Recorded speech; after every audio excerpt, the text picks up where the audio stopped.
Every once in a while, something happens that changes our lives forever. It might be finding a new job, starting a new relationship, or even moving to a new place. Or, if you're the new farmer in Stardew Valley, it might be all three. But our story begins before all of that, at the bedside of our grandfather, who is at the end of his life. He gives us a sealed envelope, telling us to only open it when the day comes that we feel crushed by the burden of modern life. That day comes sooner than we think. We're stuck in a dead-end job at a soulless corporation called Joja. Every day is another struggle, and we spend much of it questioning our decisions.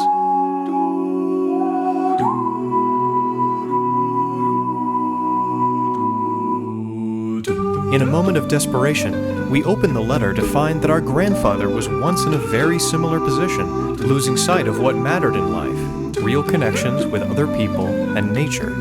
We discover that the old man has left the deed to a plot of land in a place called Stardew Valley. We quit our job at Joja immediately and take the first bus to the southern coast, ready to start our new life. When the bus arrives in the valley, we meet Robin, the friendly carpenter who shows us the land we've inherited. It's not a pretty sight.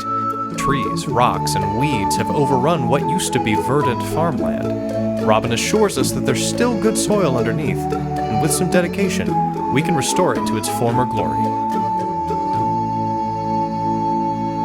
And so we get to work, cutting down trees, clearing out weeds and debris, and planting some seeds we received from Mayor Lewis as a welcoming gift. Soon, the first signs of crops begin to surface on the farm, and we sell our first harvest.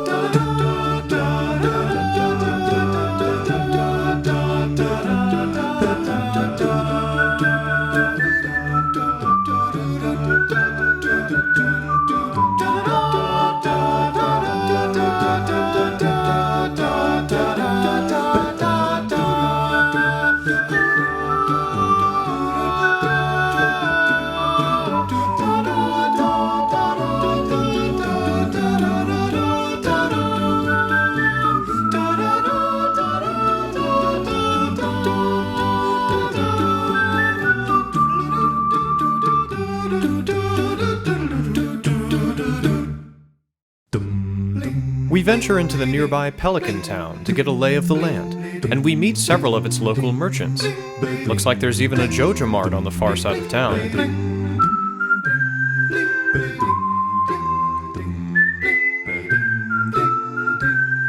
There are also some younger members of the community that soon become our closest friends.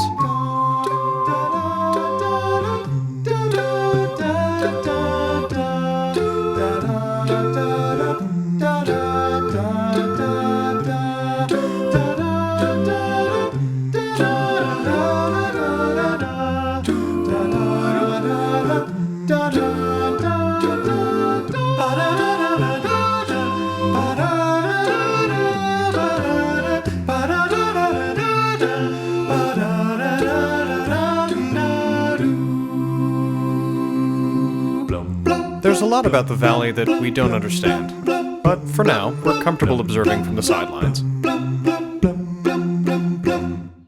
One day, we venture to the northern part of town and find an old, dilapidated building. This was once the community center, a gathering place that the whole town used to enjoy. Over the years, the center has fallen into disrepair. Now the forest spirits, the Junimos, have taken up residence there.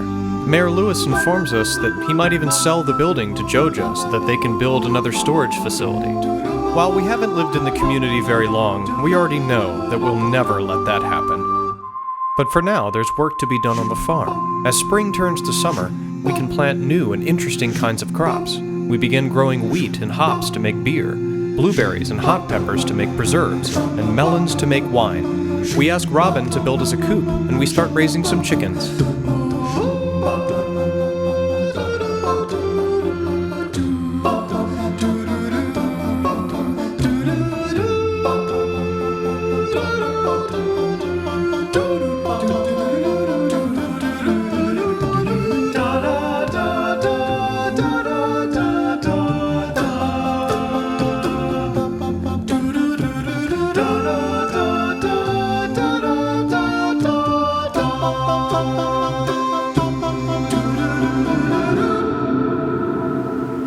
start to learn more about the history of this place, and some of the natural wonders we can observe there. We're really starting to care about this little valley, and some of its residents in particular.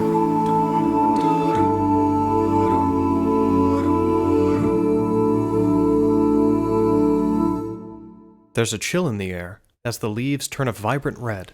Fall is here in all of its splendor. We're getting better at maintaining our farm.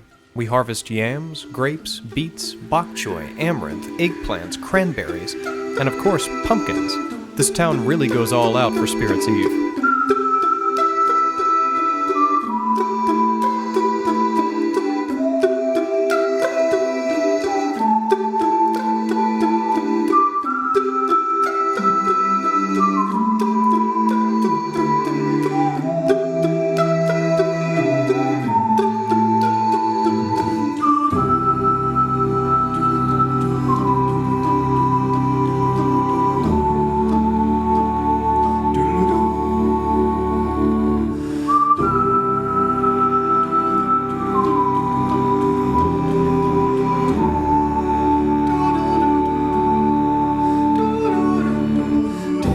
We awake on the first day of winter to a farm covered in snow. We can't grow crops in this weather, so we decide to use this season to work on another goal, exploring every last inch of the valley. We catch fish, find hidden artifacts, explore the hidden woods, and plan out our next growing season.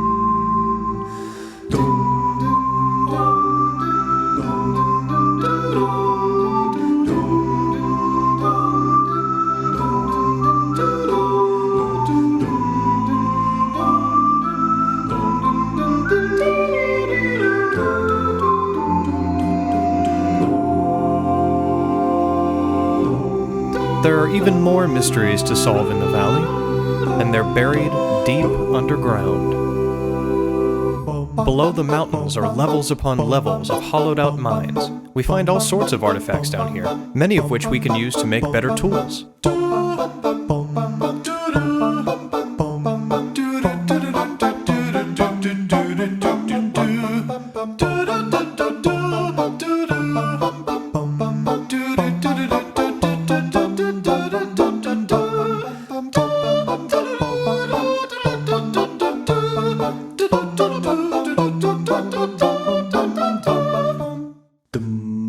As winter drags on, a traveling band of merchants arrives on the shore, their boats full of extravagant wares from all over the region.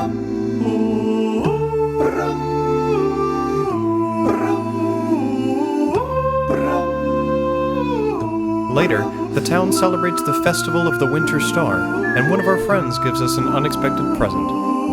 I think we're really a part of this community. Our little farm continues to grow. We start putting the money we make from selling our crops into improving the town, and restoring the community center to its former glory becomes our #1 priority. Each time we restore a portion of the center, the forest spirits help us out in kind. The Junimos repair our broken greenhouse, fix the bus and the mine carts, and rebuild the bridge to the quarry. Soon the town celebrates the grand reopening of what was once the center of its life.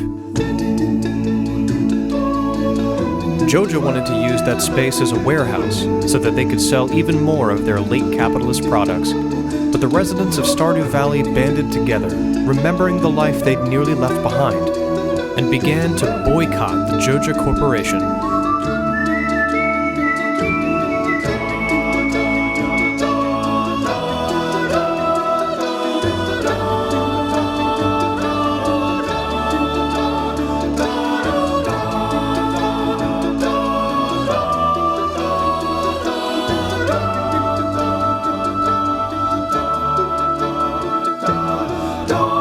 Life moves on. We grow more crops, raise more animals, explore more caves, make more friends.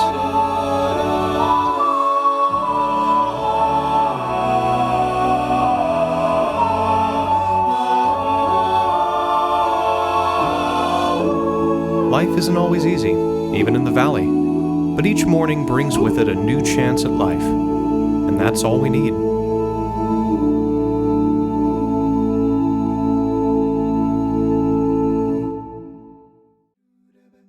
Hey friends, this is Patrick. Thanks for watching the video. If you've never played Stardew Valley, now is the time because it's only $15 and it's one of the best games ever made, and it was made by one person, which is nuts. If you want to support the channel, go ahead and subscribe. The next few of my videos are probably going to be on the shorter side, but stay tuned for the next Acapella Summary. Until then, see you later.